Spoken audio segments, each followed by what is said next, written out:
జాతీయ బీసీ దళ అధ్యక్షులు దుండ్ర కుమారస్వామి మంత్రి పున్నం ప్రభాకర్ కు న్యూరల్ ఆర్టిఫిషియల్ ఇంటెలిజెన్స్ గవర్నెన్స్ 2025 ఆహ్వాన పత్రికను అందజేశారు.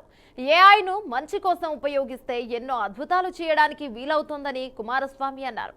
కానీ కొందరు ఏఐను ఇతర విషయాల కోసం ఉపయోగిస్తున్నారని తెలిపారు. ఏఐ కారణంగా అనేక రంగాల్లో విప్లవాత్మక మార్పులు చోటు చేసుకుంటున్నాయన్నారు.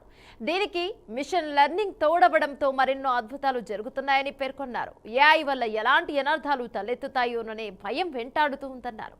ఏఐ ద్వారా ఎన్నో సంచలనాలు సృష్టించే దేశాల్లో భారత్ భాగస్వామ్యం అవ్వాలని కోరుకుంటున్నట్లు కుమారస్వామి స్పష్టం చేశారు.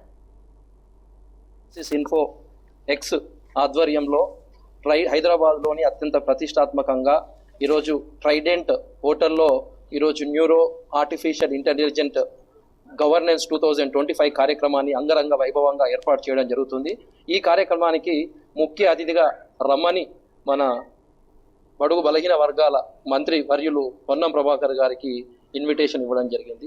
ఈ సందర్భంగా నేను ఏమంటున్నా అంటే ఆర్టిఫిషియల్ ఇంటెలిజెన్స్ అనేది మంచి చేయాలనుకుంటే ఎన్నో అద్భుతాలు క్రియేట్ చేయడానికి అవకాశాలు ఉన్నాయని, అంతేకాకుండా మానవ జీవితంలో ఆర్టిఫిషియల్ ఇంటెలిజెన్స్ అనేది చాలా కీలక పాత్ర పోషిస్తుందని తెలియజేస్తా ఉన్నాను. అంతేకాకుండా ఈరోజు ఆర్టిఫిషియల్ ఇంటెలిజెన్స్ కారణంగా ఎన్నో రంగాలలో విప్లవాత్మక మార్పులు వచ్చాయని మనందరికీ తెలిసిందే.